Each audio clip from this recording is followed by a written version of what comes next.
क्या अपने खून से बड़ी होती है ये राजनीति?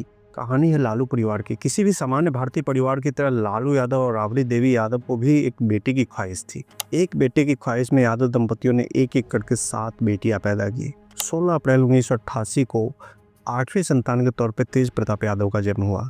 यदुवंशी सिरमौर भगवान कृष्ण भी 8वीं संतान थे। शायद इसी वजह से अपने तेज प्रताप भैया का कान्हा प्रेम जग जाहिर है। 8वीं संतान के रूप में तेज प्रताप ने न सिर्फ माँ बाप की बेटी की चाहत पूरी की, बल्कि अगले ही साल पीछे पीछे एक भाई भी लेकर आया। लालू प्रसाद यादव भी 1989 में पहली बार सांसद बने। जाहिर सी बात है, बड़ा बेटा और लकी चार्म होने की वजह से राबड़ी देवी ने तेज प्रताप को अतिरिक्त लाड़ दुलार यानी कि एक्स्ट्रा पैम्परिंग दिया होगा। इसका नतीजा वही हुआ जो आमतौर पर ज़्यादा लाड़ दुलार पाए बच्चों के साथ होता है, खासकर तब जबकि आपके पास पैसों की कोई कमी ना हो। तेज प्रताप दुनियादारी और वो कुटिलता नहीं सीख पाए जो सामान्य बच्चे जानते हैं या सीखते हैं। इसी वजह से मौजूदा दौर की राजनीति में तेज प्रताप यादव उतने कुटिल और उतने शातिर नहीं है जितने और राजनेता है, और इसका साफ साफ असर तेज प्रताप यादव पे भी हुआ। तेज प्रताप की इस कमी को परिवार भी अच्छी तरह जानता था, और इसी वजह से लालू के उत्तराधिकारी के तौर पे तेजस्वी यादव को प्रमोट किया गया, जो सियासत के लिए जरूरी शातिरपना समेटे हुए थे। तेज प्रताप ने भी अपनी किस्मत से समझौता करके तेजस्वी को अपना नेता मान लिया और खुद को अर्जुन का कृष्ण कहने लगे।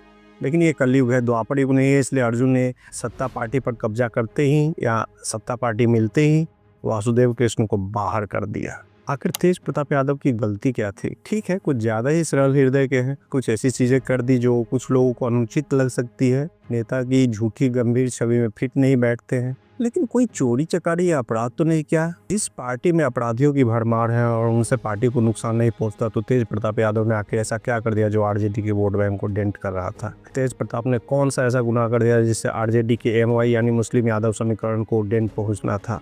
फिर भी तेज प्रताप को बाहर कर दिया गया। जब तेज प्रताप को पार्टी से बाहर किया गया तब मुझे लगा कि कम से कम आरजेडी उनके खिलाफ महुआ से महागठबंधन का कोई भी उम्मीदवार खड़ा नहीं करेगा। लेकिन आरजेडी ने न सिर्फ कैंडिडेट उतारा, बल्कि तेजस्वी यादव उस उम्मीदवार के प्रचार के लिए भी गए। सोचिए, बिना किसी गुनाह के पहले अपने भाई को पार्टी से बाहर किया, फिर उसके खिलाफ कैंपेनिंग की।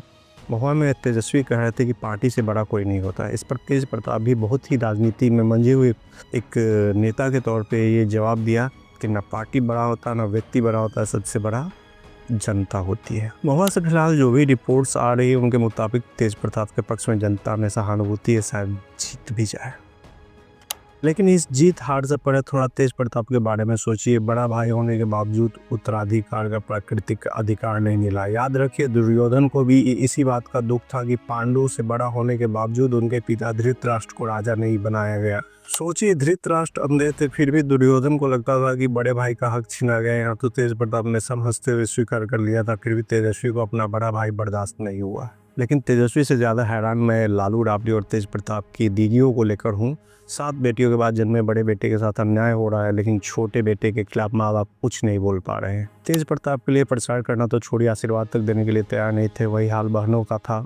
मीसा भारती और रागिनी यादव भी साइडलाइन की जा चुकी है, फिर भी वो बड़े भाई के पक्ष में नहीं बोल पा रही। अभिमन्यु महाभारत के युग में भले ही अकेला था, लेकिन कम से कम उनके चाचा और ताऊ मदद करने जाना तो चाहते थे। लेकिन जयद्रथ ने पांडवों को चक्रव्यूह के अंदर जाने से रोक दिया। तेज प्रताप यादव तो इस चुनावी महासमर में अभिमन्यु से भी ज्यादा अकेले हैं। जो अपने हैं वो मदद नहीं करना चाहते। वहाँ तो कौरवों ने चक्रव्यूह की रचना की थी, यहाँ अपना ही छोटा भाई चक्रव्यूह रच रहा है। बस यही प्रार्थना कर सकता हूँ कि इस चुनावी महाभारत में तेज प्रताप यादव का हाल अभिमन्यु की तरह ना हो जाए।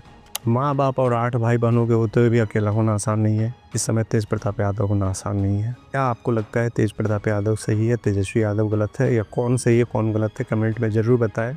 वीडियो को ज़रूर लाइक कर दें और चैनल पर नए हो तो चैनल को ज़रूर सब्सक्राइब कर दें।